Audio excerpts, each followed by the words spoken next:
always a pleasure to be here with the Mississippi Economic Council at Hobnob.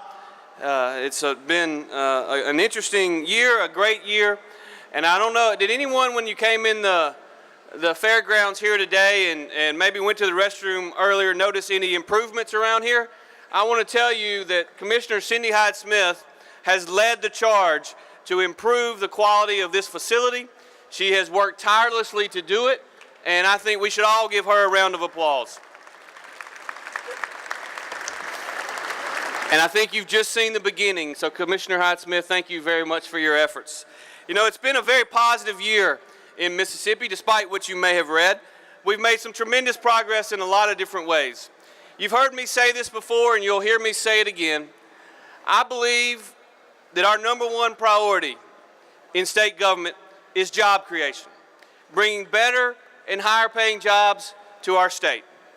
But I also believe, and I have a core political philosophy, which says government does not create jobs.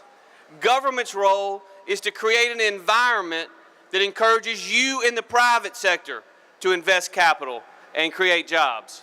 And every single bill that's come before my desk in the last 5 years, that's the question I ask. If we pass this legislation, and oh, by the way, there's been over 15,000 bills filed in the Mississippi legislature in the last 5 years, but when that bill comes to my desk, I ask the question, if we pass this bill, is it going to help us create that environment which encourages private sector job growth? If the answer to that question is yes, well, we fight really, really, really hard to make sure that bill becomes law of the land in our state. If, however, the answer to that question is no, or in too many instances, we don't know, then we fight equally as hard to make sure that bill does not become law of the land in the great state of Mississippi. When you talk about creating that environment, the obvious next question is, what is it that creates that environment? I believe there are 3 primary areas. #1, if we're going to create that environment, we must have a fiscally responsible government.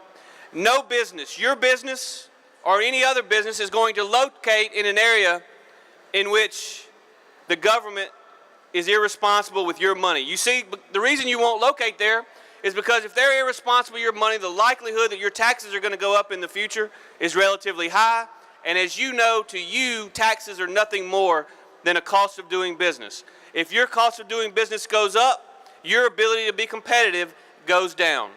So we're going to have a fiscally responsible government. I've been talking about it for 13 years now, and we're going to continue to fight for it. We have a truly balanced budget that only spends recurring revenue for recurring expenditures. We're going to continue down that path, and despite revenue challenges in fiscal year 2016, because growth was not as high as the revenue experts suggested it would, despite those revenue challenges in 2016, today we still have the 3rd largest rainy day fund in the history of our state, having in excess of $300 million set aside for a rainy day.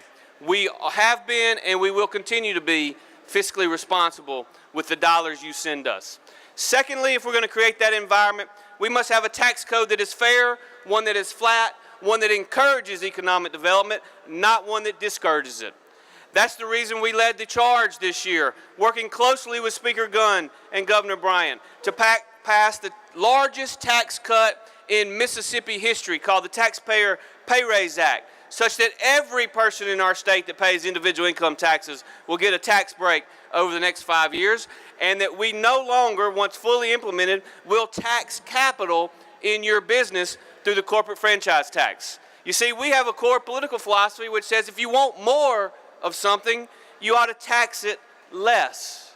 We need more capital investment in our state, therefore we're on a path to tax capital less in small businesses across our state. Now, we have a very different political view than folks on the other side of the aisle. You see, there are some on the other side of the aisle that believe, and I'm sure very sincerely, they believe that government is entitled to 100% of everything that you earn, and that anything they allow you to keep, you ought to be thankful for it. And then there are those of us that believe as I do. And our philosophy is like this. We believe that government doesn't have anything that it does not first take from someone else.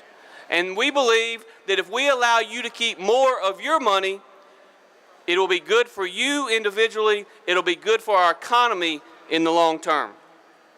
The third area, if we're going to create that environment which encourages private sector job growth, that we must improve on, is we must improve the educational attainment level of our citizens.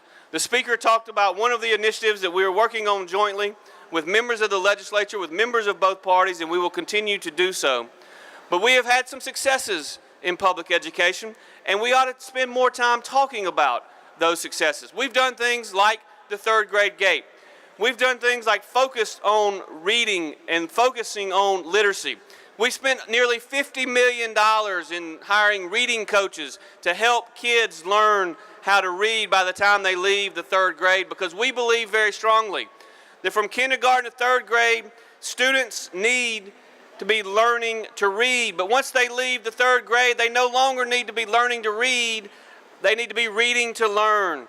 If you're not able to read when you leave the third grade, the likelihood that you're going to be able to do your math and your science homework in the 4th, 5th, and 6th grade is relatively low. And the likelihood that you're going to become a statistic by a dropout when you're in the 7th, 8th, and 9th grade is relatively high. We've invested in public education. We'll spend over $400 million more in public ed this year than was spent the year before I became Lieutenant Governor. We've done things like focused on getting more money in the classroom by eliminating school districts. Nearly 13, once fully implemented, will have been eliminated in the last 5 years. We have done things like ensuring that when we increase funding that we did it for a teacher pay raise, such that starting teachers before any local supplement in Mississippi make $34,490 a year in Mississippi, which puts us in the top 2 or 3 in the entire southeastern region.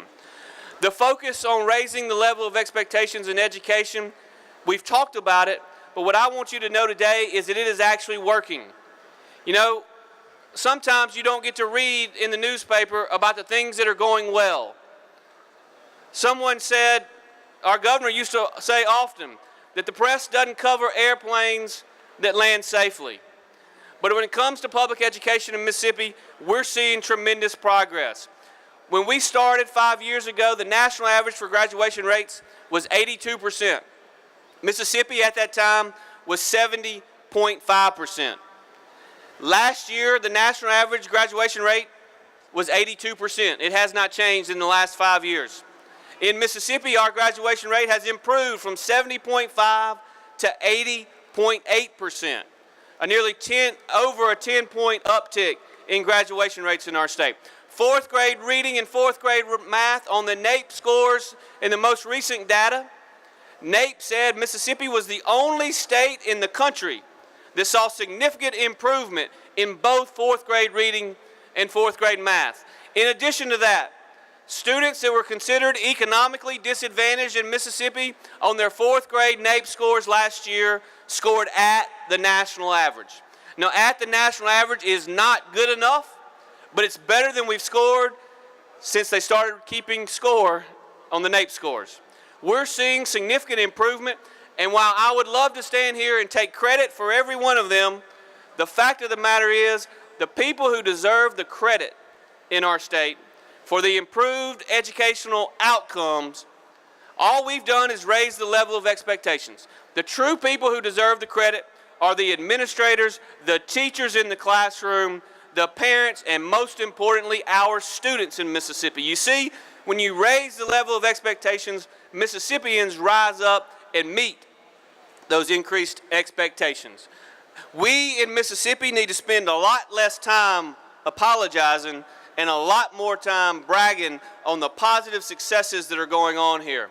I believe that if we continue to focus on creating that environment, if we continue to provide opportunities for you to invest in your people and for you to invest in our economy, we will see continued and improved GDP growth and continue and improved economy, and we'll continue to make Mississippi an even better place to invest capital, to create jobs, and most importantly, to raise a family. Thank y'all for what you do to make our economy better. Thank you for what you do to make our state better. Thank you, and God bless.